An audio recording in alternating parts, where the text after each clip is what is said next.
Alhamdulillah wa salatu salam ala Rasulullah. From the most ridiculous things that we hear is this criticism that a goat ate some of the Quran. Now, this is absolutely ridiculous, but let's just go through it to be clear. The narration is in the Sunan of Ibn Majah, as it's on your screen. And this narration, what I want you to notice, is reported from Muhammad ibn Ishaq, from Abdullah ibn Abi Bakr, from Amra, from Aisha radiallahu anha. Now, the part in there about the goat eating the Quran is a weak narration. Now, don't just Google stuff like the Islamophobes.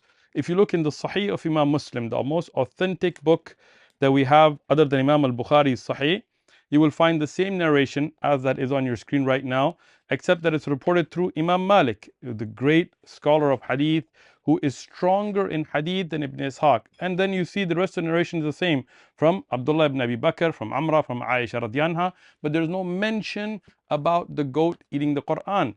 Imam Ahmad ibn Hanbal, the great scholar of Jarh wa Ta'dil, he says about Muhammad ibn Ishaq that when he mentions hadith with an, using the word an, he does tadlis. He then skips over weak narrators and hides narrators, so it's not acceptable.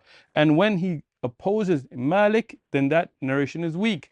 That is why the earliest scholars of hadith, like Ibn Qutaybah, has mentioned in his Mukhtalaf al-Hadith that, as you can see on your screen, that when Ibn Ishaq narrates something opposite to that which Imam Malik has narrated, then the narration of Imam Malik is authentic and that by Ibn Ishaq is weak. So this narration is weak. Khalas, that's it. It's a weak narration. There is no authentic narration about a goat eating anything from the Quran. But I want to make another point here.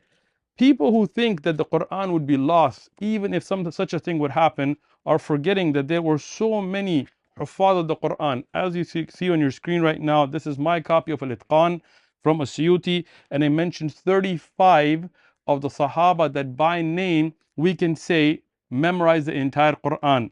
Abu Darda, he used to teach 1600 tabi'un in one sitting, teaching the Quran. You think the goat's going to go eat all of their brains and their memories?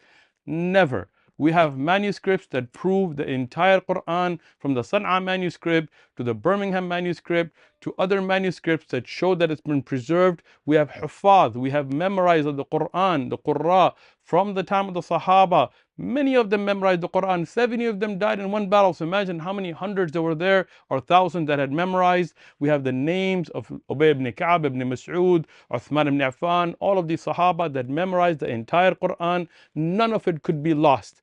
There is no authentic narration about any goat eating anything. This is a lie, clarified. Assalamu alaikum wa rahmatullah.